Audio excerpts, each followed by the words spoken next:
Subscribe to Cheating Tales Lab. Now let's begin. Drew Leon stood in the parking lot of Pinewood High, watching the last yellow bus pull away into the November dusk. He'd stayed late grading essays, finding comfort in the routine. The janitor's keys jingled somewhere in the building behind him. In 2 days, it would be Thanksgiving. In 2 days, his daughter Sophie would spend the holiday eating turkey bones from a garbage can while 23 people feasted 15 feet away. But he didn't know that yet. He climbed into his aging Honda Civic, 12 years old, still reliable, and headed home to the small craftsman house he'd bought before Sophie was born.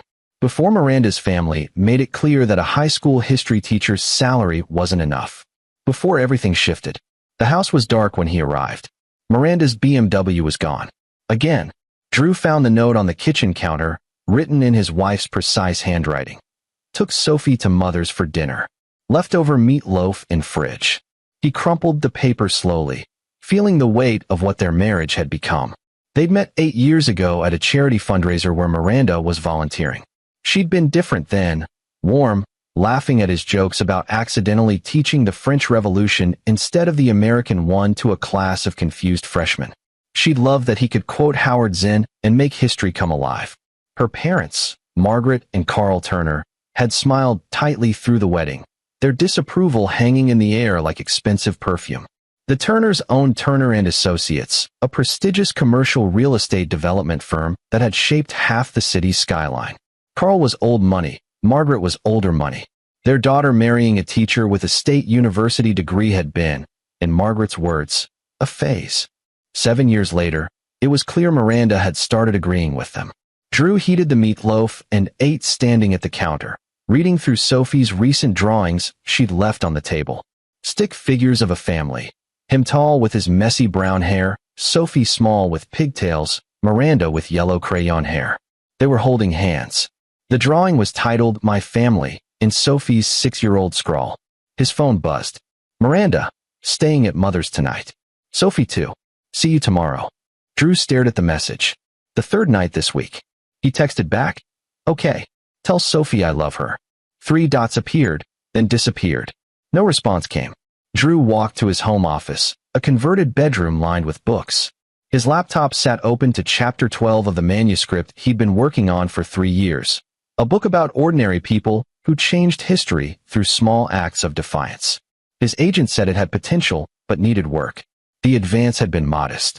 Margaret had laughed when she'd heard the amount. $40,000? Darling, we spend that on a weekend in Aspen. He tried to write, but the words wouldn't come. Instead, he opened his desk drawer and pulled out the stack of documents he'd been avoiding. Credit card statements, all in Miranda's name. Charges at restaurants he'd never been to, shopping trips to stores he couldn't afford, spa treatments every week. When he'd mentioned it last month, Miranda had snapped. My parents give me an allowance. It's family money. You wouldn't understand. That was the thing about the Turners. They made you feel small without raising their voices. Margaret did it with carefully arched eyebrows and comments about adequate housing. Carl did it by never quite remembering Drew's name, calling him Dean or Dave at family gatherings. Miranda's younger brother, Austin Turner, did it by asking Drew when he was going to get a real job. Drew had endured it for Sophie. For the little girl who still believed her daddy hung the moon, who listened raptly to his stories about ancient civilizations and brave revolutionaries. He'd thought love could outlast contempt. He was beginning to realize he'd been wrong. The next afternoon, Drew picked Sophie up from the Turner mansion, a sprawling estate in Blackwood Hills where the houses had names instead of numbers. The gate code had been changed again.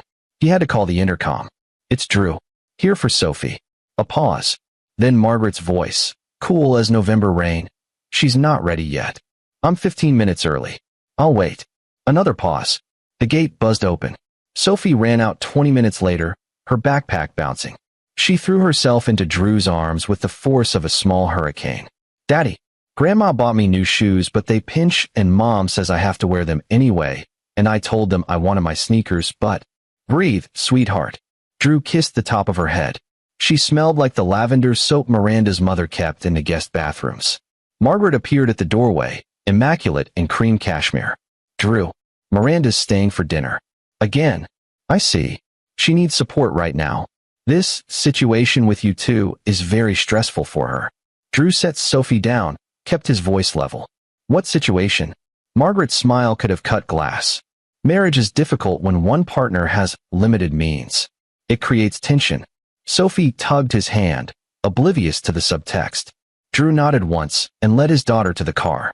As they drove away, Sophie chattered about her day. Grammy said I should call you Dad, not Daddy, because I'm getting too old. Is that true? You can call me whatever feels right to you, Sophie. Grammy says a lot of things. Sophie kicked her new shoes off. These really do pinch. Drew glanced in the rearview mirror.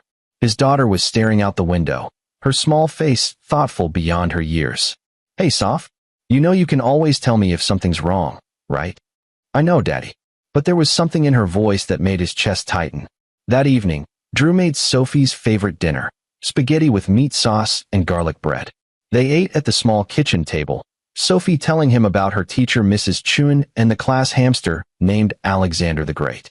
Because you said Alexander conquered lots of places, so I told Mrs. Chun we should name the hamster that, and she said that was very clever. Pride swelled in Drew's chest. That is clever. After dinner, they built a fort in the living room using couch cushions and blankets. Drew read her 3 chapters from the Chronicles of Narnia before she fell asleep against his shoulder. He carried her to bed, tucking her in with her favorite stuffed elephant. As he pulled the door closed, Miranda's headlights swept across the house. She came in quietly, kicking off designer heels in the entryway. Her blonde hair was pulled back in a tight bun, her makeup still perfect even at 9 p.m. She asleep? Just now. Drew followed her to the kitchen. We need to talk about Thanksgiving. Miranda poured herself white wine from a bottle he hadn't bought. What about it? Your mother's been vague about the time. What should I bring? She took a long sip, not meeting his eyes. Actually, Mother thought it might be better if it was just family this year. The words landed like a punch. I'm your husband. You know what I mean. The extended Turner family. It's already 23 people. The table's full. Sophie's going. Sophie's a Turner. You. Miranda trailed off.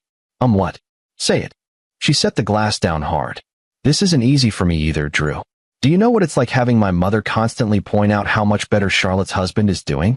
How Frederick Charles just made partner at his law firm. How Darren Proctor's tech startup just got valued at $50 million. I don't care about Frederick Charles. Well, maybe you should. Miranda's voice rose. Maybe you should care that I have to make excuses for why we can't vacation in Europe, or why Sophie goes to public school, or why you're still teaching the same classes you were teaching when we met. Drew felt something break inside him, clean and final. Is that what you want? A husband who makes more money. I want a husband who wants to make more money, who has ambition, who doesn't act like being content is some kind of virtue. I love teaching, Miranda. I love our daughter. I thought I loved you. She flinched. Don't be dramatic. Then don't uninvite me from Thanksgiving. He kept his voice steady. That's my daughter. I have a right to be there. It's Mother's house. Her rules. Then maybe Sophie and I will have Thanksgiving at home. Together. Miranda's laugh was bitter. You can't afford the kind of meal she's used to. She's 6 years old. She doesn't care if the turkey costs $200. That's exactly the problem, Drew. You don't understand what she deserves. What I deserve. She grabbed her wine and walked to the bedroom, closing the door behind her with a decisive click. Drew stood in the kitchen alone, surrounded by Sophie's drawings on the refrigerator and the remnants of their spaghetti dinner. He'd built a good life here. A simple one, maybe, but full of love and meaning. It had never been enough for Miranda. And now, apparently, it wasn't enough for her family either. He thought about Sophie sleeping upstairs, innocent and trusting. He thought about the way Margaret looked at her sometimes, appraising, calculating, like she was a Turner first and his daughter second. Drew walked to his office and opened his laptop. He started a new document, titled it Notes, and began typing everything he could remember about the Turner family. Their business dealings. The conversations he'd overheard. The way Carl's eyes went cold when someone mentioned environmental regulations or zoning laws. He didn't know why he was doing it yet. Just that instinct told him he'd need ammunition eventually. The Turners had declared war. They just didn't know it yet. Chapter 2. The week before Thanksgiving, Drew noticed the changes. Sophie came home from Margaret's house with new clothes. Expensive dresses with tags he recognized from boutiques in the historic district. When he asked about them, Sophie shrugged. Grammy says my clothes from Target are embarrassing. Drew felt anger simmer in his gut. There's nothing wrong with your clothes, sweetheart. Grammy says people judge you by what you wear. Is that true? He knelt down to her level. Some people do. But the people worth knowing don't care about labels or price tags. They care about who you are inside. Sophie considered this, then hugged him tight. I like my Target clothes. They're comfy. But the next day, Miranda picked her up in a new outfit, a velvet dress with patent leather shoes. When Drew asked about it, Miranda's response was clipped. Mother's taking her to the country club for lunch. She needs to look presentable. She's 6. Exactly. This is when habits form. Drew watched his daughter climb into Miranda's BMW, uncomfortable in clothes meant for display rather than play. He thought about calling his lawyer friend, Cody McConnell, who'd handled their house closing years ago. But lawyers cost money Drew didn't have in abundance. Instead, he went to school and taught his 10th graders about the French aristocracy before the Revolution, about excess and inequality, about the breaking point when ordinary people decided enough was enough. One student, a sharp kid named Marcus, raised his hand. Mr. Leon, do you think revolutions still happen today? Different kinds, Drew said. Not always violent. Sometimes revolution is just one person deciding not to accept injustice anymore. Like Rosa Parks?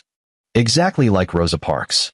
After school, Drew drove to the Turner & Associates headquarters downtown, a gleaming tower of steel and glass. He'd never visited Carl's office before. Never had reason to. The receptionist, a young woman with a headset, looked up with practiced politeness. Can I help you? I'm here to see Carl Turner. I'm his son-in-law. Her expression shifted slightly. Do you have an appointment? No, but Mr. Turner doesn't see people without appointments.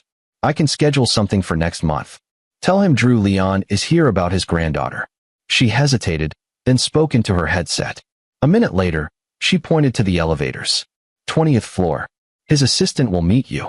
The 20th floor was all marble and mahogany. Carl's assistant, an efficient-looking woman named Joan Elliott, led Drew to a corner office with floor-to-ceiling windows overlooking the city. Carl sat behind a desk the size of Drew's kitchen table, silver-haired and imposing in a navy suit that probably cost more than Drew's monthly salary. He didn't stand. Drew, this is unexpected. I won't take much of your time. Drew remained standing, refusing to sit in the visitor's chair like a supplicant. I want to know why my daughter and I aren't invited to Thanksgiving. Carl's expression didn't change. That's Margaret's domain. I don't involve myself in social planning. This isn't social planning. This is family. Is it? Carl leaned back in his chair. You've been married to my daughter for 7 years. In that time, what have you contributed to this family beyond a granddaughter? The question hung in the air. Drew kept his voice level. I love your daughter. I'm a good father to Sophie. I have a career I'm proud of. A career. Carl's smile was thin. You make $48,000 a year teaching children who mostly don't care. You live in a house worth less than my wife's car. You have no prospects, no connections, no drive to improve your station. My station is fine. Your station is mediocre. And mediocrity, Drew, is contagious. Miranda is starting to realize that. Drew's hands curled into fists at his sides. What are you saying? I'm saying that Thanksgiving is for family who contribute to the Turner legacy. You don't. You're welcome to join us when you have something to offer beyond sentiment and good intentions. And Sophie is a Turner. She'll be there, of course. Margaret's already bought her a proper dress. The dismissal was clear. Drew turned to leave, then paused at the door. You know what's funny, Carl? I teach history. I teach about empires that fell because they forgot what actually mattered. They built everything on money and power and contempt for ordinary people. And every single one of them collapsed. Carl's expression flickered, just for a second. Then the mask returned. History is written by victors, Drew.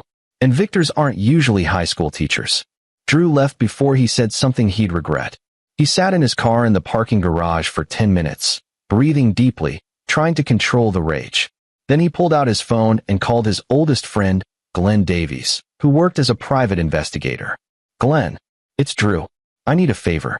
Anything, man. What's up? I need you to look into Turner & Associates. Quietly. Any irregularities, any complaints, anything that doesn't add up. Silence on the other end. Then, this about Miranda's family? Yeah. What are you thinking? I'm thinking that people who treat others like they're disposable usually have something to hide. And I'm thinking I want to know what it is. This could get messy. It's already messy. Glenn sighed. All right, give me a week. I'll see what I can find. Drew hung up and drove home. Miranda's car wasn't there. Another note on the counter. Taking Sophie shopping for Thanksgiving dress. Don't wait up. He crumpled the note and threw it in the trash. The Saturday before Thanksgiving, Drew took Sophie to the Children's Museum. They spent hours exploring exhibits about dinosaurs and space and ancient Egypt. Sophie was fascinated by the pharaohs. They were buried with all their treasure so they'd have it in the afterlife, she said, reading from a placard.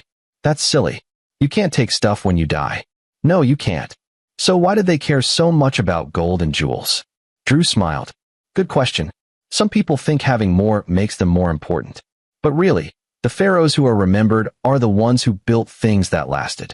Libraries, schools, things that helped people. Sophie nodded seriously. Like you teaching? His throat tightened. Yes, sweetheart. Like that.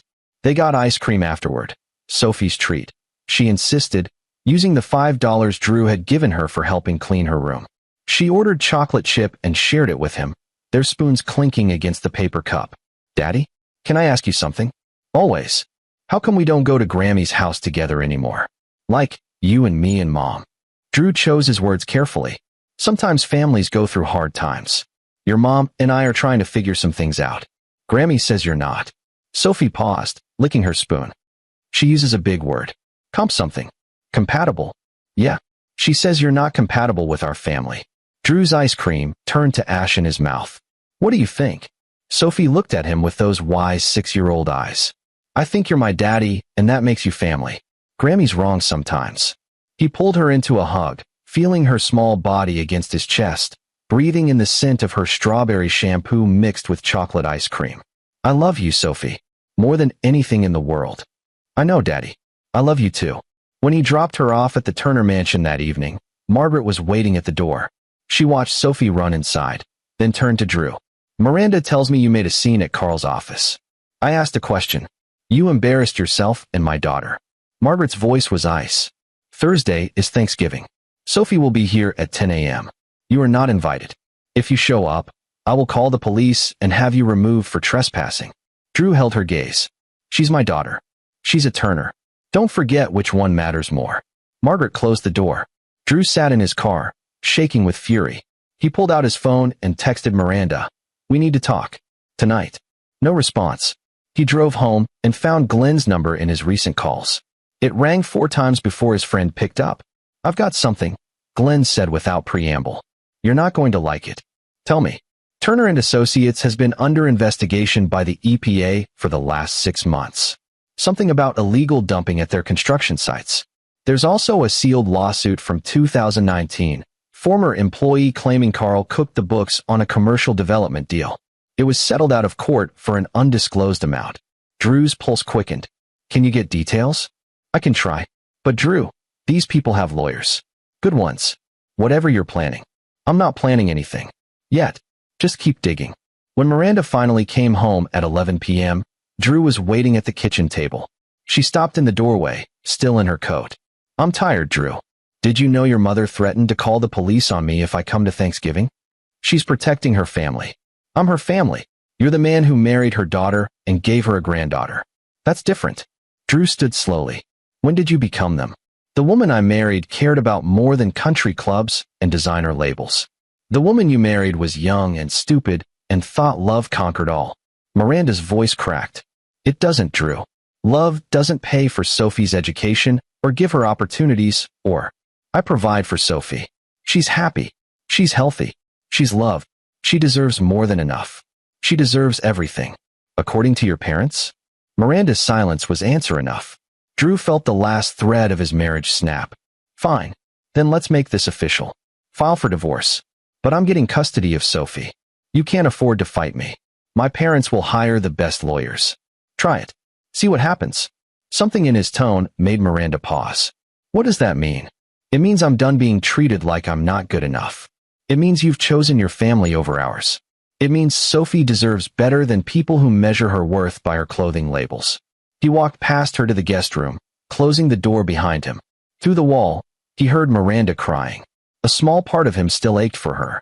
But the larger part, The part that had endured 7 years of contempt and condescension felt nothing but resolve. Thursday was Thanksgiving, and Drew was going to be there, invited or not. Chapter 3. Thanksgiving morning arrived cold and gray, threatening rain. Drew woke at 6 a.m. in the guest room, his mind already running through scenarios. He'd called Cody McConnell the night before, gotten advice about custody laws and parental rights. Miranda couldn't legally keep him from seeing Sophie on a holiday without a court order, which meant Margaret Turner's threat was empty. Probably. He showered, dressed in his best charcoal suit, the one he wore to parent-teacher conferences and weddings. Miranda was already gone, her car missing from the driveway. She'd left before he woke up, taking the few possessions she hadn't yet moved to her parents' house. The pre-divorce had already begun, quiet and inevitable.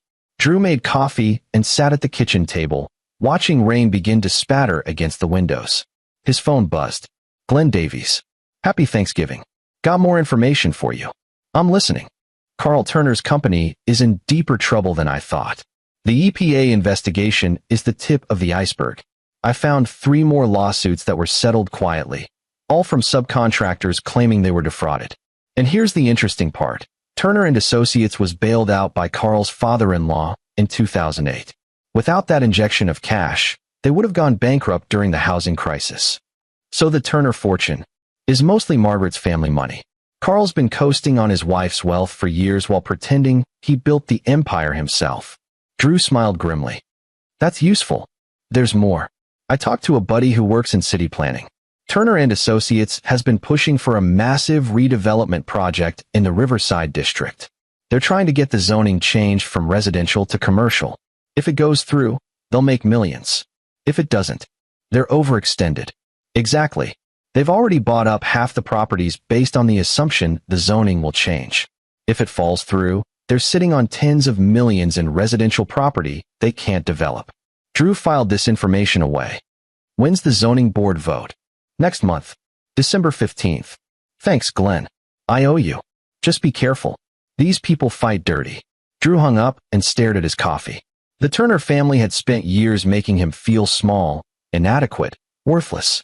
They'd poisoned his marriage, alienated his daughter, and now they were trying to erase him from Thanksgiving entirely. But they'd made a crucial mistake. They'd underestimated him. Drew had been researching and writing about power structures his entire adult life. He understood how they worked, how they fell apart. The Turners thought money and social status made them untouchable. He was about to teach them a history lesson they'd never forget. At 9:30 a.m., Drew got in his Honda and drove to Blackwood Hills. The rain had intensified, turning the roads slick. He pulled up to the Turner mansion's gate and pressed the intercom. No answer. He pressed it again, longer this time. Margaret's voice crackled through. I told you not to come. I'm here to see my daughter. You're trespassing. I'm calling the police. Go ahead. But you should know I've already called my attorney. And unless you have a court order barring me from seeing Sophie, you're preventing a father from accessing his child on a holiday. That won't look good. Silence. Then the gate buzzed open. Drew parked in the circular driveway behind a lineup of luxury vehicles. BMWs, a Mercedes, a Tesla, a Porsche. He recognized Austin Turner's red Corvette. He walked to the massive front door and rang the bell. Miranda answered, her face pale. Drew, please don't do this. Where's Sophie? Inside with everyone else. Then I'm coming inside. He stepped past her into the marble foyer. Voices drifted from the formal dining room. Laughter, conversation, the clink of crystal. The house smelled like roasted turkey and expensive wine. Drew followed the sounds. The dining room was exactly as he'd imagined. A table that could seat 30, set with china and silver that probably cost more than his car. 23 people sat around it, the Turner family in their Thanksgiving finery. Carl at the head of the table, Margaret opposite him. Austin and his wife Brittany Francis. Miranda's cousin Frederick Charles and his wife Amber Ross. Other relatives Drew recognized from weddings and funerals. They all looked up when he entered. Everyone except Sophie. She wasn't at the table. Drew's blood went cold. Where's my daughter? Margaret set down her wine glass delicately. Sophie was being fussy about her dress. She's in the kitchen with Joan. Joan Elliott? Your assistant. Someone needed to supervise her. She was disrupting the meal. Drew walked past the dining room, through the butler's pantry, into the massive kitchen. It was empty except for Joan, who stood at the sink washing dishes, and Sophie. His 6-year-old daughter sat on the floor in the corner, near the trash can, wearing her new velvet dress.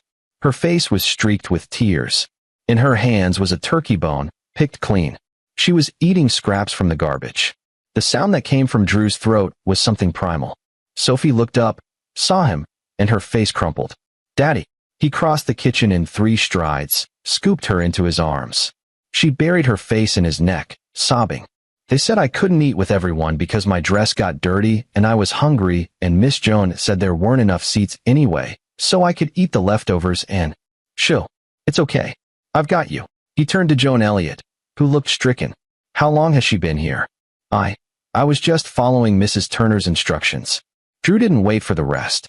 He carried Sophie back through the butler's pantry, into the dining room where 23 people sat with full plates and expensive wine, their Thanksgiving feast spread before them like a medieval banquet.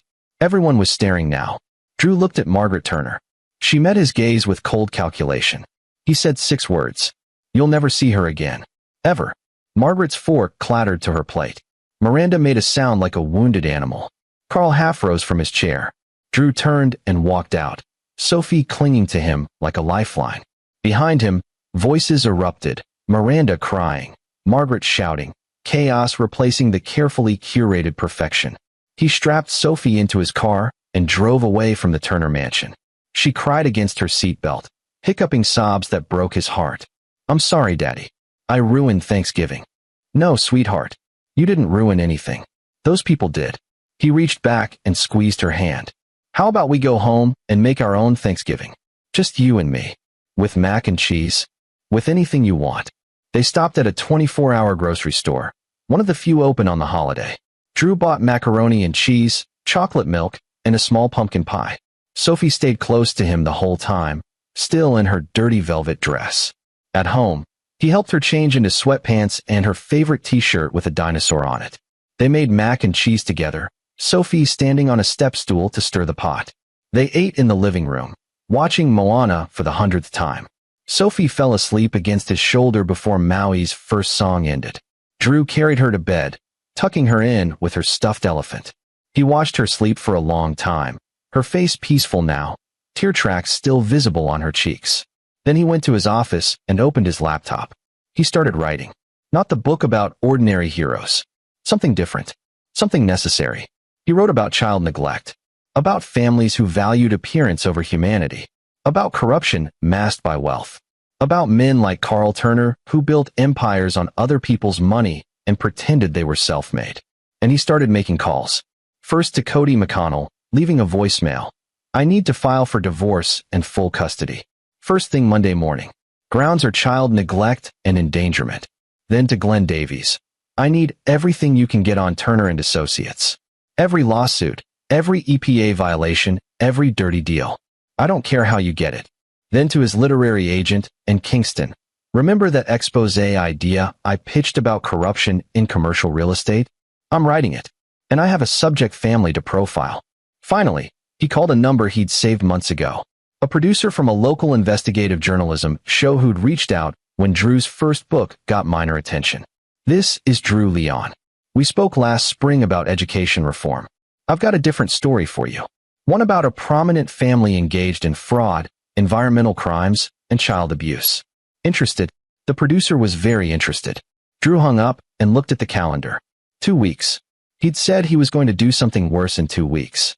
He was going to destroy the Turner family. Methodically. Completely. Using their own sins against them. And unlike them, he'd do it fairly. With truth. With evidence. With the law on his side. Because Drew Leon might have been just a history teacher. But history teachers understood something the Turners never would. Empires fell. Always. Eventually. It was just a matter of finding the right pressure point. And he'd found theirs. Chapter 4. The 55 missed calls started on day 13. Drew knew because he'd been counting. 13 days since Thanksgiving. 13 days since he'd walked out of the Turner mansion with Sophie. 13 days of silence from Miranda, from her family, from everyone except his lawyer. Then his phone exploded.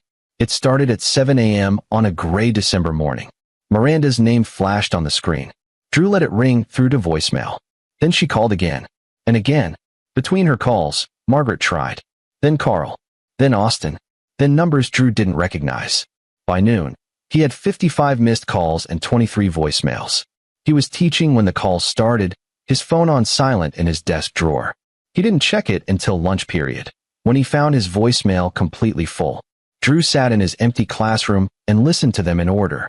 The first was Miranda, her voice shaking. "Drew, please call me back. It's important. It's about Sophie. And everything. Please." The second was also Miranda. "I know you're angry, but this is serious. My parents, there are reporters. Someone leaked, just call me. Please." By the fifth call, her voice had shifted from pleading to frantic. "Drew, whatever you did, you need to stop it. Now. They're saying Dad's company. Oh God, there are news vans outside their house. Please tell me this wasn't you." The later calls were from Margaret and Carl, their cultivated composure cracking. "Margaret, this is slander. We will sue you for everything you have, which admittedly isn't much, but we'll take your house and your pathetic car and make sure you never see Sophie." "Carl, I underestimated you. That was foolish. But if you think exposing us helps your daughter, you're wrong. Call me. We can negotiate." Drew deleted all 55 messages and opened his laptop. The news had broken that morning. Channel 7's investigative team had run the story during their sunrise broadcast. Turner and Associates under fire. Allegations of fraud, environmental crimes, and EPA violations. The reporter, a sharp woman named Violet Schaefer, had done excellent work. Drew had given her everything Glenn had uncovered, plus documents he'd found himself. Old news articles, public records, testimony from former employees that Glenn had tracked down. But the real bombshell was the child neglect angle. Violet had interviewed Joan Elliott, who'd been racked with guilt since Thanksgiving. She'd quit her job at Turner and Associates 3 days after the holiday and agreed to go on record. "I watched a 6-year-old eat scraps from a trash can while her grandmother hosted a lavish dinner 15 feet away," Joan said in the broadcast, her voice steady. "When I questioned Mrs. Turner, she said the child needed to learn her place." Those were her exact words.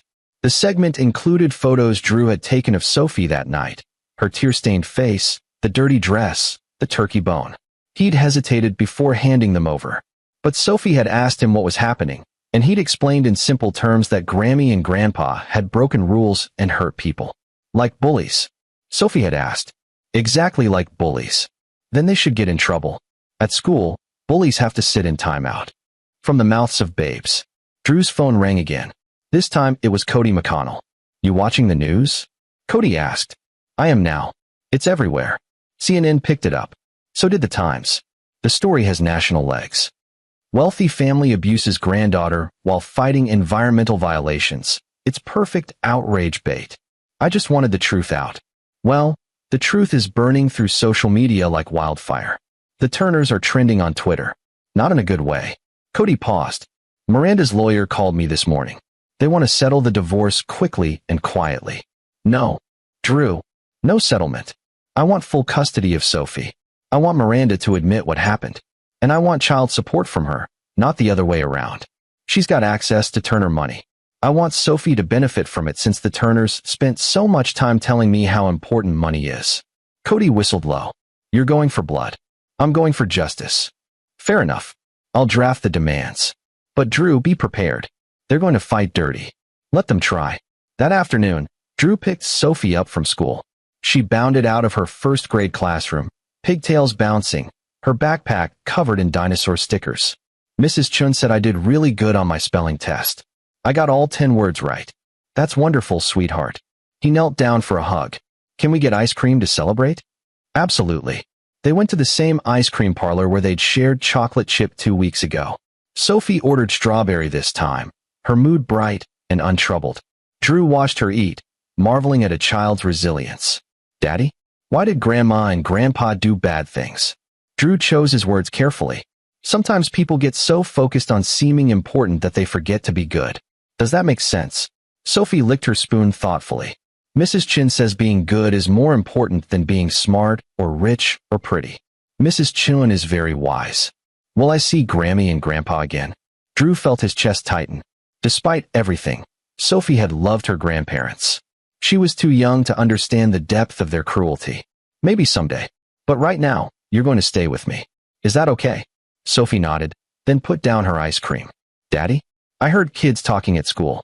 They said Grammy hurt me, but she didn't hit me or anything. There are different kinds of hurt, sophomore. Sometimes people hurt you by making you feel small or unimportant. That's what happened. Oh, Sophie thought about this. That makes me sad. Me too. But I have you. So it's okay. Drew pulled her into a hug, feeling her small arms around his neck, and wondered how he'd gotten so lucky to have this person in his life. When they got home, Miranda's BMW was parked in the driveway. Sophie tensed. Is Mommy mad at us? Mommy's probably upset. But not at you. Never at you. Miranda was sitting on the front steps, still in her work clothes, a designer suit that probably cost a month of Drew's salary. Her eyes were red from crying.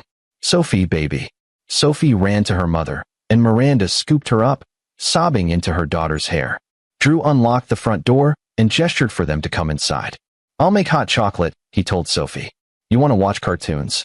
Sophie nodded eagerly. Miranda set her down, and Sophie ran to the living room. In the kitchen, Miranda leaned against the counter, her perfect composure shattered.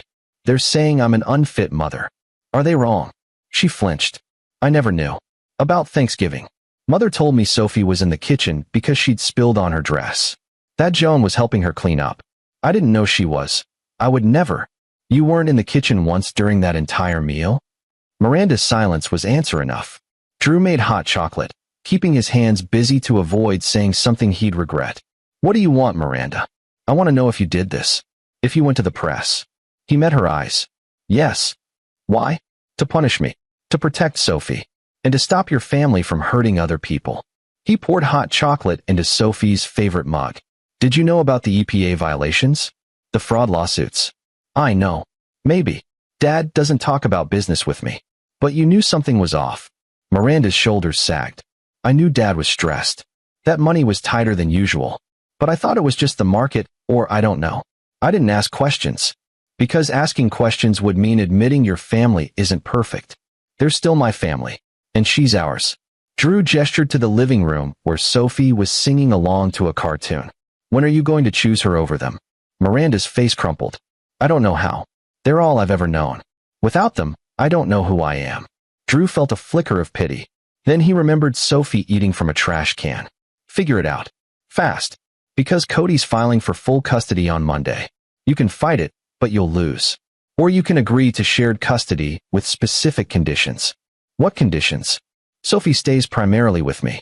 You get supervised visitation until you prove you can put her first. No contact with your parents until they've completed court-mandated family therapy and made amends to Sophie. And you start paying child support. Miranda laughed bitterly. With what money? My trust fund is controlled by my parents. If I go against them, then get a job. You have a business degree you've never used. I can't just. You can. Or you can choose the Turners over your daughter. Again, Miranda stared at him, tears streaming down her face. I loved you, you know. Before everything got so complicated. I know. I loved you too. Is it too late? Drew handed her the hot chocolate to take to Sophie. For us? Yes. But not for you and Sophie. Be her mother. Really be her mother. That's all I'm asking. Miranda took the mug with shaking hands and walked to the living room. Drew listened to Sophie's delighted squeal. Mommy's staying? And Miranda's quiet. Just for a little while, baby. His phone buzzed. Glenn Davies. Turn on Channel 7. The EPA is holding a press conference. Drew found the remote and switched on the TV in the kitchen. An EPA official stood at a podium, flanked by serious-looking people in suits. After reviewing evidence provided by whistleblowers and investigative journalists, the Environmental Protection Agency is filing formal charges against Turner and Associates for multiple violations of federal environmental law. Additionally, the Justice Department will be pursuing fraud charges related to falsified environmental impact reports. The camera panned to questions from reporters. Someone asked, what are the potential penalties? Millions in fines. Possible jail time for executives found responsible. Drew felt grim satisfaction. The empire was crumbling. Behind him, Miranda appeared in the doorway, her face ashen. That's my father. Yes. They could go to prison. Yes. She sank into a kitchen chair. What have you done? What someone should have done years ago. I stopped them. Miranda looked at him with something that might have been respect or horror or both. You're not who I thought you were. I'm exactly who I've always been. You just never bothered to look. Chapter 5. The Turners hired Patricia Donnelly, the most aggressive attorney in the state. She was known for defending white-collar criminals and making witnesses disappear through intimidation and settlements. Her first move was to file a motion to seal all records related to the Turner case, citing potential harm to ongoing business operations. It failed. Her second move was to threaten Drew directly. She showed up at Pinewood High during his planning period, her Louboutin heels clicking against linoleum floors. Principal Harris escorted her to Drew's classroom personally, looking apologetic. "Mr. Leon, this is Patricia Donnelly. She says it's urgent." Drew looked up from grading essays. "I have nothing to say without my attorney present." "Smart." Patricia smiled, but it didn't reach her eyes. "I'm not here to discuss the case. I'm here to make you an offer. I'm not interested. You haven't heard it yet." She sat on the edge of a student's desk, uninvited. "The Turners are willing to pay you. Handsomely. $500,000 to retract your statements to the press and admit you fabricated the Thanksgiving incident out of spite." Drew set down his red pen slowly. "Get out of my classroom. Think about what that money could do for Sophie. Private school. College fund. A better house. Out. Now." Patricia stood, smoothing her skirt. "You're making a mistake. The Turners have resources you can't imagine. They will bury you in legal fees. They will drag this out for years. Your daughter will spend her childhood in courtrooms instead of playgrounds. Then they'll spend it in prison. Fair trade." Patricia's smile turned predatory. "We'll see about that." She left, her perfume lingering in the air, expensive and cloying. Drew texted Cody immediately. "Turner's lawyer just tried to bribe me at school. $500,000 to recant." Cody's response was instant. "They're desperate. Document everything. This helps our custody case." That evening, Drew sat with Sophie doing homework, practicing her letters, the tip of her tongue poking out in concentration. His phone buzzed constantly. Messages from reporters requesting interviews, from former students offering support, from strangers who'd seen the news. One message stood out. "From in Kingston, his literary agent. 3 publishers want to meet with you about the Turner story. One is offering a 6-figure advance site unseen. Call me." Drew stared at the message. 6 figures. That was more than he'd make in 2 years teaching. "Daddy? You're not helping." Sophie poked his arm. "Sorry, sweetheart. Let me see your E." She'd written it backward. He gently guided her hand through the correct formation, thinking about money and principles and how sometimes they aligned perfectly. The week before the zoning board vote, Carl Turner called Drew directly. "We need to talk. Man to man." "I don't think so. Please." The words sounded foreign in Carl's mouth. "Not about the case. About Sophie." Drew's grip tightened on the phone. "What about her? Can we meet? Neutral location. Public. Just 10 minutes. Against his better judgment, Drew agreed. They met at a coffee shop downtown, the kind with mismatched chairs and local art on the walls. Carl looked diminished in casual clothes, khakis and a polo instead of his usual $1,000 suits. His silver hair was disheveled. He'd aged a decade in 2 weeks. "Thank you for coming." Drew said nothing. Carl ordered black coffee, sat across from Drew at a small table by the window. "I owe you an apology." "Too late." "I know, but I need to say it anyway." Carl wrapped his hands around his coffee cup. "I was wrong about you. About what matters. About how I treated you and Sophie. And Miranda? And Miranda." Carl's voice cracked. "I raised her to value the wrong things. Money. Status. Appearance. I thought I was preparing her for the world. Instead, I turned her into someone who'd let her daughter eat from garbage because she was too afraid to defy her mother." Drew felt a flicker of something, not forgiveness, but acknowledgement. "Why are you telling me this?" "Because in 3 days, the zoning board votes on our Riverside development. If it fails, Turner and Associates goes bankrupt. We'll lose everything. Margaret's family fortune is already tied up in legal defenses thanks to your expose." "Good. I'm not asking for mercy on that front. We deserve what's coming." Carl met his eyes. "But I'm asking you to let Sophie know her grandfather before I go to prison. To let me make amends while I still can." "You really think you're going to prison?" "The EPA violations alone carry mandatory minimums. Add the fraud charges." Carl shrugged. "I've already started saying goodbye." Drew studied the man across from him. 2 weeks ago, Carl Turner had been untouchable, arrogant, dismissive, cruel in his casual indifference. Now he looked like what he actually was, an old man facing consequences for the first time in his privileged life. You don't get to make amends, Drew said quietly. Not with me. Not with Sophie. You made her feel worthless. You let her eat from trash. No amount of 11th hour regret changes that. I know. Then why are you really here? Carl's facade cracked completely. I'm here because I'm terrified. Not of prison or bankruptcy or losing everything. I'm terrified that I wasted my entire life chasing things that don't matter, and I'll die without my granddaughter ever knowing I realized it. That's not my problem. No, it's mine. Carl stood, left money for the coffee. For what it's worth, you're a better man than I ever was. Sophie's lucky to have you. He walked out without looking back. Drew sat alone at the table, watching through the window as Carl climbed into a modest sedan, the Porsche presumably already seized by federal investigators. He felt no satisfaction in the man's defeat, just exhaustion. His phone buzzed. Glenn Davies. You sitting down? Should I be? I just got word from my city planning contact. The zoning board vote is tomorrow night, not in 3 days. They moved it up to try to squeeze it through before Christmas.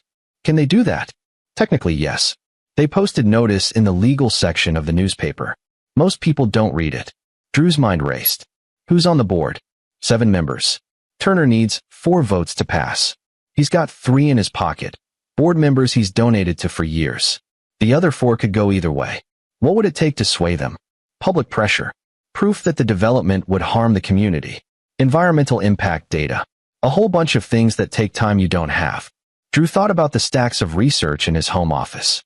About the Riverside neighborhood, working-class families, small businesses, a community center that served hundreds of kids. About Sophie, and kids like her, who deserved better than rich men bulldozing their neighborhoods for profit.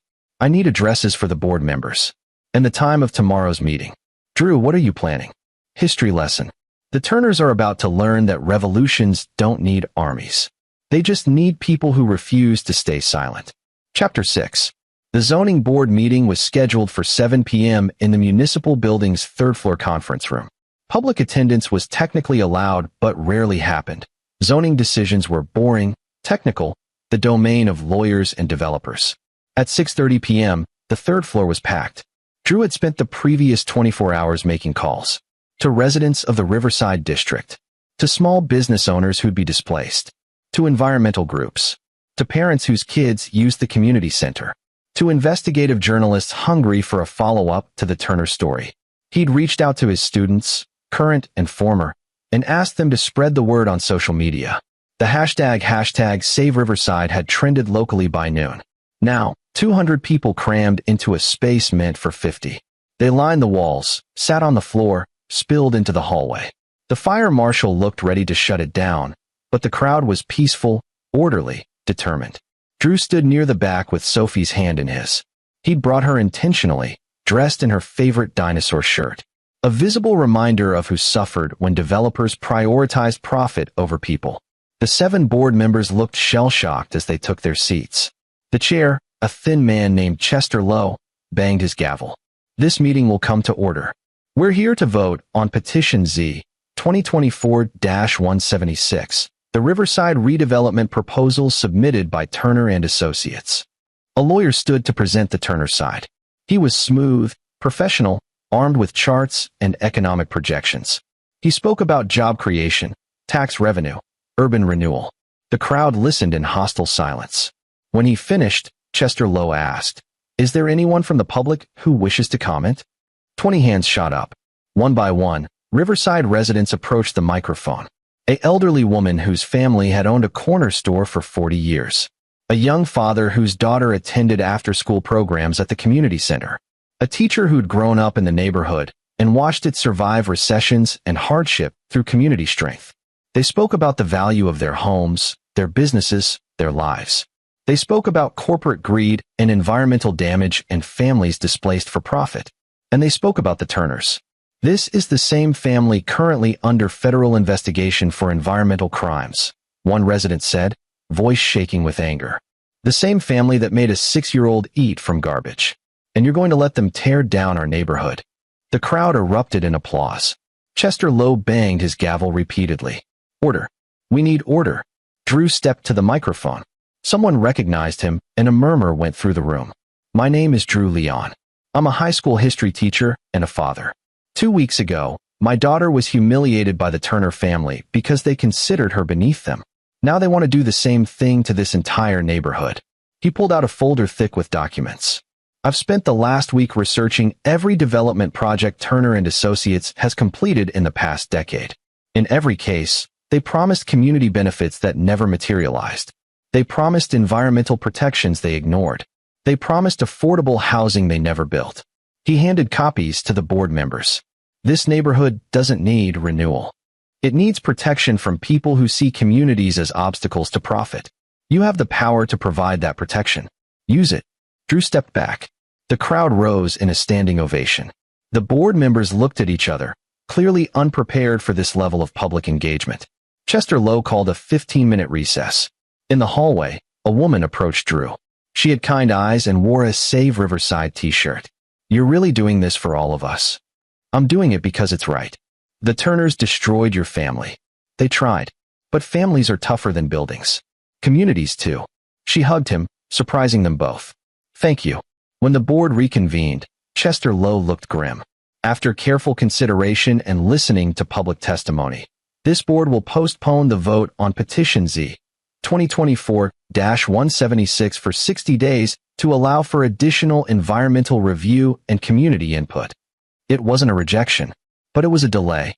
And in the Turner family's current financial state, a delay was as good as a defeat. The crowd erupted in cheers. Drew felt Sophie's hand squeeze his. Did we win, Daddy? Yes, sweetheart. We won. Outside the municipal building, reporters swarmed Drew. Cameras flashed, microphones thrust forward. Mr. Leon, what does this mean for your custody battle? No comment. Are you satisfied with the board's decision? I'm satisfied that democracy worked. That ordinary people stood up to power and power blinked. What about Carl Turner's companies? They'll likely go bankrupt now. Drew paused.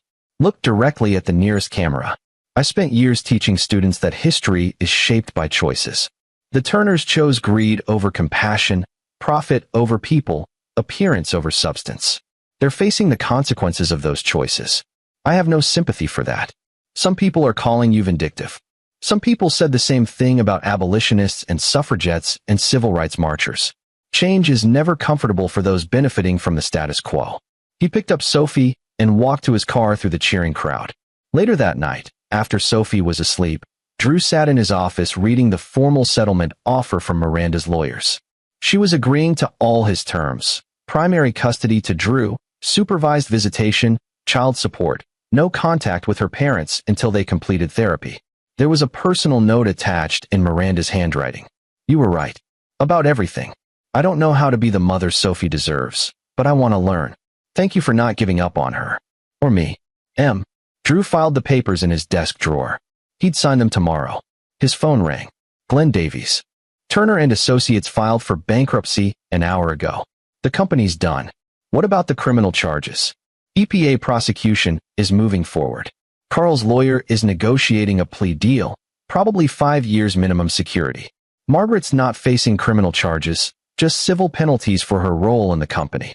But her family money is tied up in lawsuits from everyone they've defrauded over the years. Drew felt the weight of what he'd done settle over him. Lives destroyed. A family empire crumbled. He'd done what he set out to do. Why didn't it feel better? You okay? Glenn asked. I don't know. I wanted justice. I got revenge. I'm not sure they're the same thing. Hey, you exposed real crimes. You protected people. You saved a neighborhood. If the Turners suffer for that, it's not on you. Isn't it though? Glenn was quiet for a moment. You did what you had to do. Rest of us are just grateful someone finally stood up to them. After they hung up, Drew walked to Sophie's room. She was asleep, her stuffed elephant tucked under one arm, her face peaceful. He watched her breathe, thinking about Carl's words. I'm terrified that I wasted my entire life chasing things that don't matter. Drew had taught history for 15 years. He knew how these stories ended. The powerful fell. New powers rose. The cycle continued. But sometimes, just sometimes, ordinary people tipped the scales. Not through violence or grand gestures, but through simple refusal to accept injustice. He'd been one of those people. The cost was high. His marriage was over. His daughter's grandparents would go to prison. He'd made enemies who wouldn't forget. But Sophie was safe. And she'd grow up knowing her father fought for what was right, even when it was hard, even when it hurt. That was the lesson worth teaching. Chapter 7. The fallout came swiftly. On December 20th, Carl Turner accepted a plea deal. 6 years in federal prison for environmental crimes and fraud. Margaret avoided criminal charges but faced $30 million in civil penalties, effectively wiping out what remained of her family fortune. Turner and Associates' assets were liquidated to pay creditors and EPA fines. The Blackwood Hills mansion went on the market. The cars, the country club memberships, the carefully curated life of privilege, all of it disappeared like morning fog. But Drew wasn't thinking about the Turners when Christmas morning arrived. He was thinking about Sophie opening presents in her pajamas, squealing over a new set of books about dinosaurs, and a microscope he'd saved for months to buy. They'd decorated their small craftsman house with lights and a modest tree. Miranda had dropped off gifts the night before, her first visit without supervision, a milestone her therapist had approved. "Can we call Mom and say thank you?" Sophie asked, holding up a new art set. "Of course." Sophie ran to the phone, chattering excitedly when Miranda answered. Drew listened from the kitchen, making hot chocolate, feeling something unfamiliar. Hope. His phone buzzed. And Kingston, his agent. "Merry Christmas. Got news. Simon & Schuster is offering $200,000 for the Turner book. They want it fast, manuscript in 4 months." Drew nearly dropped his mug. $200,000. Plus a significant marketing budget. They think this story has massive appeal. David versus Goliath. Suburban dad takes down corrupt empire. All of it. "I don't know if I can write it that fast." "You're already halfway done. I've seen your drafts. Polish it. Add the recent developments. Write a strong conclusion. You can do this." After she hung up, Drew stood in his kitchen feeling dizzy. $200,000. Financial security. Sophie's college fund. A better house if they wanted it. But more than that, a platform. A way to tell the story properly, to explain why it mattered. He thought about all those history lessons he'd taught. About how change happened through documentation, through bearing witness, through refusing to let the powerful control the narrative. This was his chance to do that on a larger scale. He called Cody McConnell. "I need your advice on something." "Shoot. If I write this book, tell this whole story publicly, will it hurt the custody agreement?" "You mean will Miranda try to back out?" "Yeah." Cody was quiet for a moment. "Depends on how you write it. If you focus on the Turners' crimes and your fight for Sophie, you're probably fine. If you make Miranda the villain, she might lawyer up again. What if I tell the truth? That she was a victim of her family too, in a different way? Then you'll probably be okay." "What?" Drew watched Sophie through the doorway, carefully arranging her new art supplies. "Because it's the right thing to do. And I'm tired of fighting. I want to build something instead. Write the book. Just be fair. You're good at that." New Year's Eve found Drew at his computer, working on Chapter 12. Sophie was at Miranda's apartment, her first overnight visit. The therapist had recommended it, and Drew had agreed despite his anxiety. Miranda had called twice to update him. Sophie was fine. They'd made dinner together, watched movies, laughed. "She's really amazing, Drew," Miranda said during the second call. "I know I'm her mother, but sometimes I forget how incredible she is. She gets it from you. The good parts." Silence on the line. Then, "Thank you for saying that. For not making me the monster in all this. You're not a monster. You're someone who got lost. We all do sometimes." After they hung up, Drew returned to his manuscript. He was writing about the night he'd found Sophie in the kitchen, but he was being careful.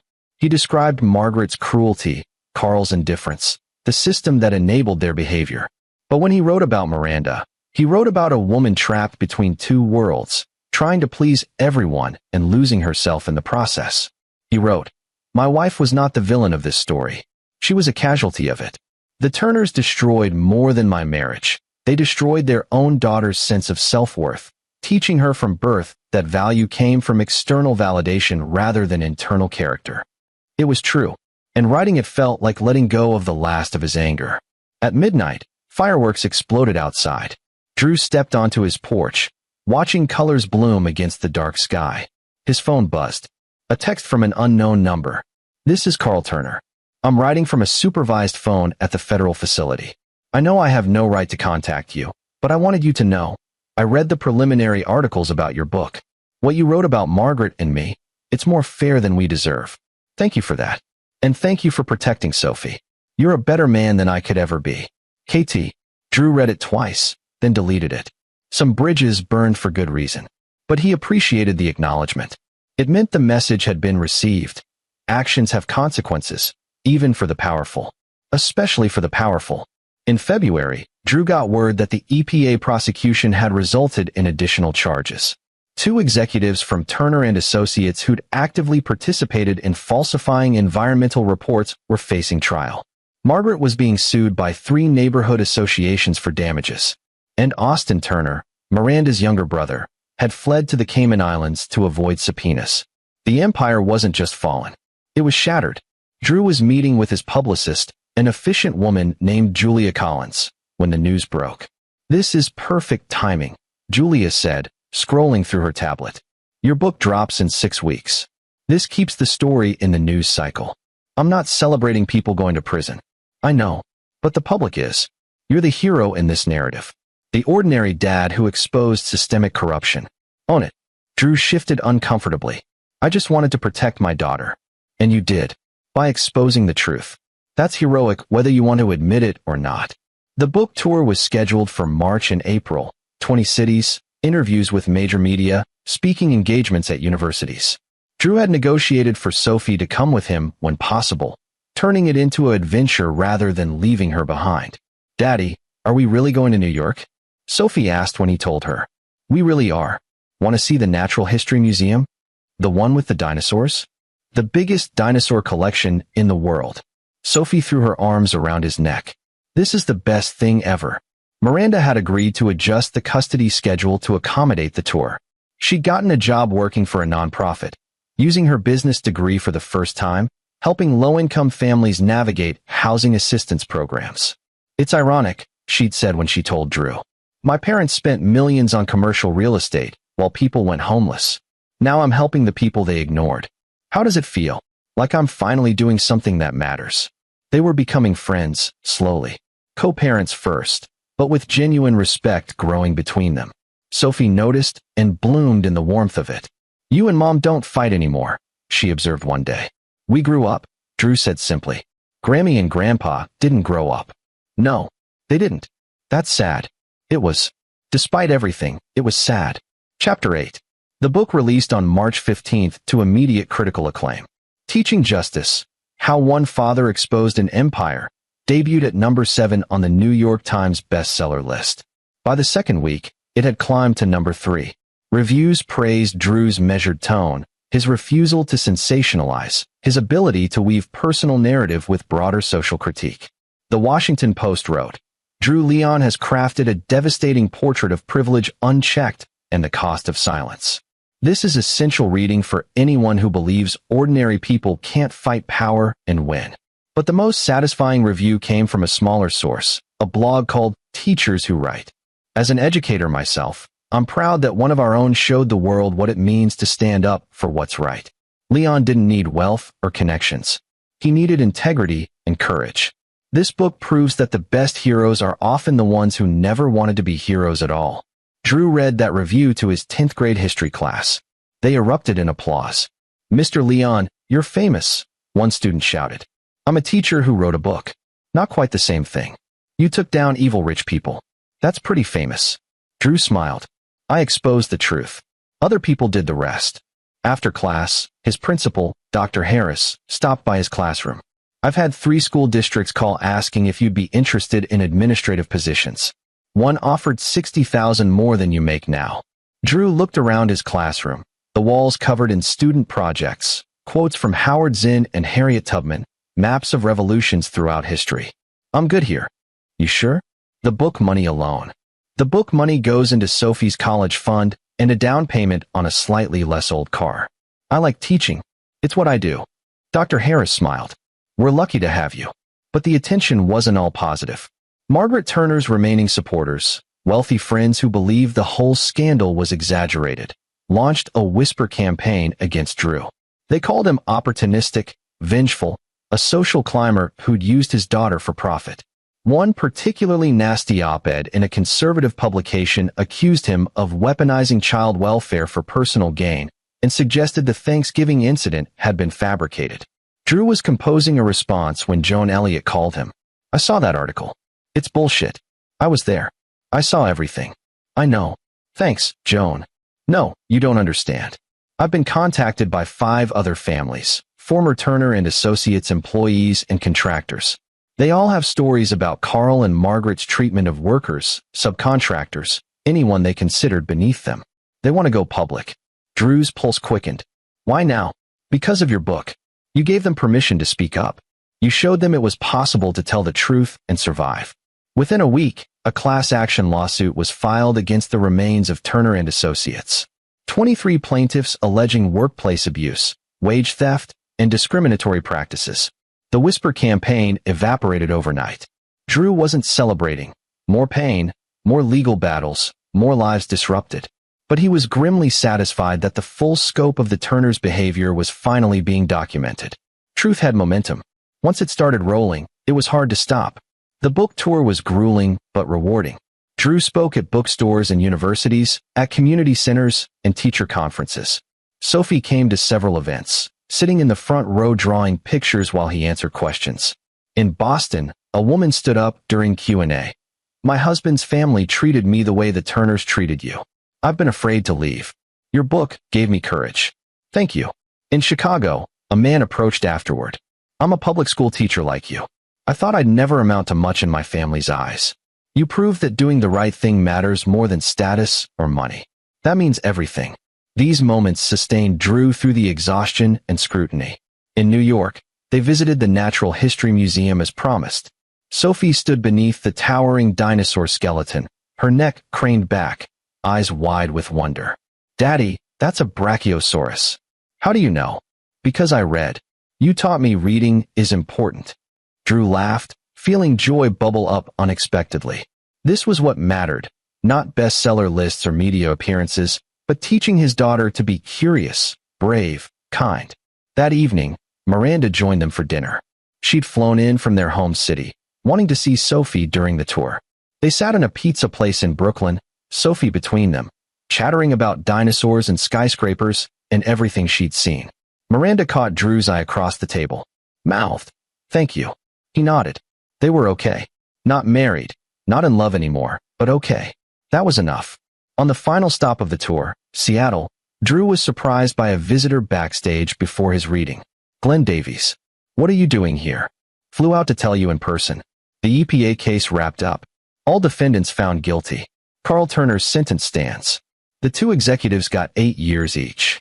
And Margaret? Civil penalties upheld. She's bankrupt. Completely." Drew should have felt victorious. Instead, he just felt tired. "There's more," Glenn said. "The Riverside neighborhood? The community center you helped save? They want to name their new library wing after you." "What?" "No.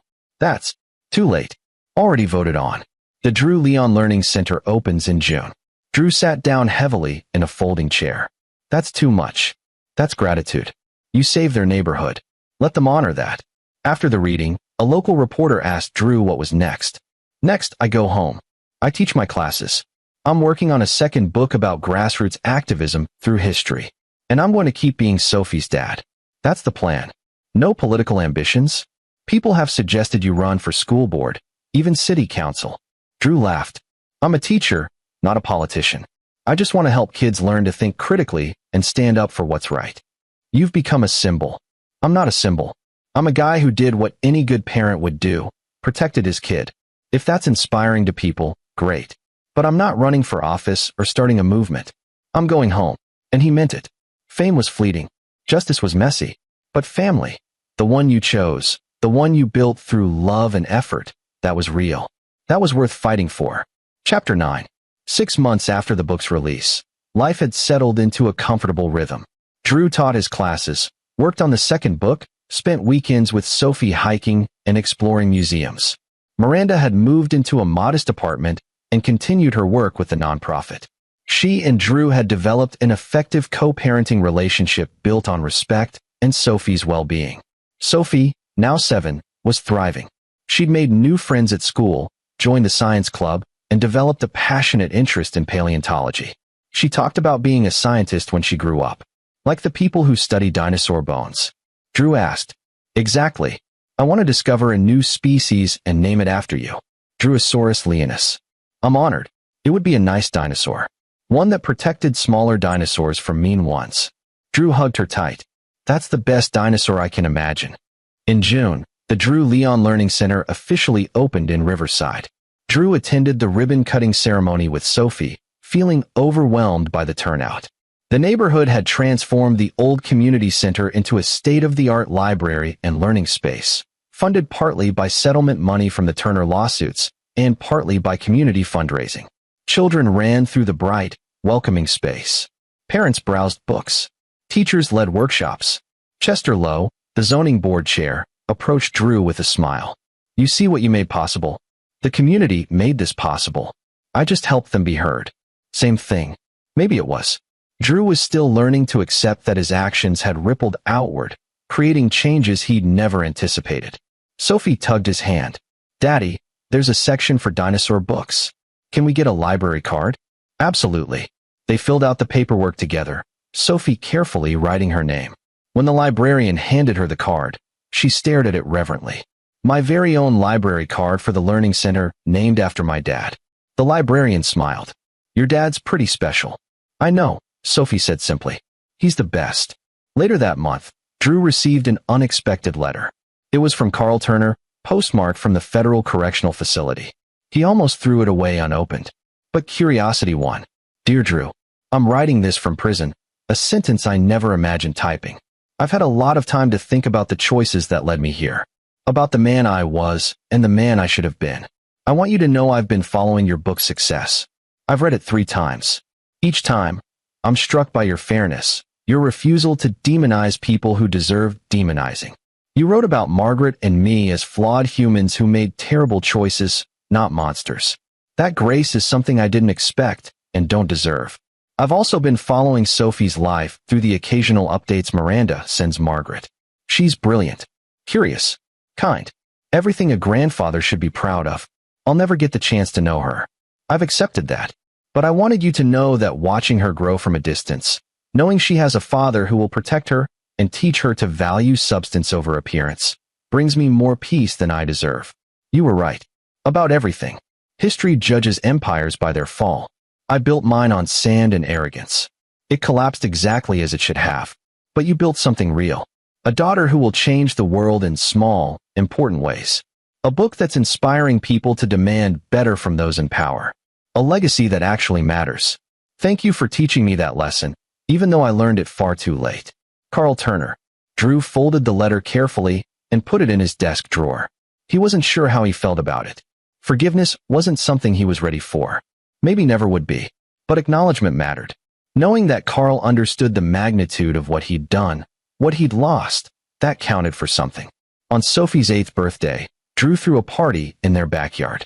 Neighborhood kids came, along with some of Sophie's classmates. Miranda helped with decorations. Glenn and Cody stopped by with gifts. They played games, ate cakes shaped like a triceratops, and laughed until the summer sun set. As the party wound down and parents collected their children, Sophie climbed into Drew's lap on the porch swing. Best birthday ever, Daddy. I'm glad, sweetheart. Did Grammy and Grandpa send anything? Drew hesitated. Margaret had sent a card with a check, money from somewhere, though Drew couldn't imagine where given her financial situation. He'd put it directly into Sophie's college fund without mentioning it. They're thinking of you, he said carefully, but they're dealing with some grown-up problems right now. Because they were mean and broke rules. Yes. Sophie nodded thoughtfully.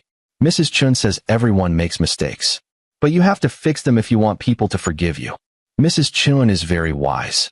Have they fixed their mistakes? Drew looked at his daughter. So young, yet already grasping concepts some adults never learned. They're trying. But some mistakes take a long time to fix. Maybe forever. Oh. Sophie snuggled closer. I'm glad you never made mistakes like that. I've made plenty of mistakes, sophomore. The difference is I try to learn from them and do better. That's what makes you a good daddy. Drew felt his throat tighten. You make it easy. As stars began to appear in the darkening sky, Drew thought about the past year. About everything that had changed and everything that had stayed the same. He destroyed an empire. Written a best-selling book. Become a symbol of ordinary resistance to extraordinary power. But more importantly, he'd protected his daughter, taught her that standing up for what's right matters more than fitting in with the powerful, shown her through example that love and integrity beat money and status every single time. The Turner Empire was gone. Carl was in prison. Margaret was bankrupt. Their legacy was one of corruption and cruelty exposed. Drew's legacy would be Sophie. And kids like her, learning in the Drew Leon Learning Center that knowledge was power and kindness was strength. That was the victory that mattered. That was the revolution worth fighting. Miranda came out onto the porch, carrying leftover cake. She asleep? Drew looked down. Sophie had dozed off against his chest, her breathing soft and steady. Just now, Miranda sat beside them, quiet for a moment. Then, you know what I realized? You won. Not just against my family. You won at life. You're happy. You're respected. You've made a difference.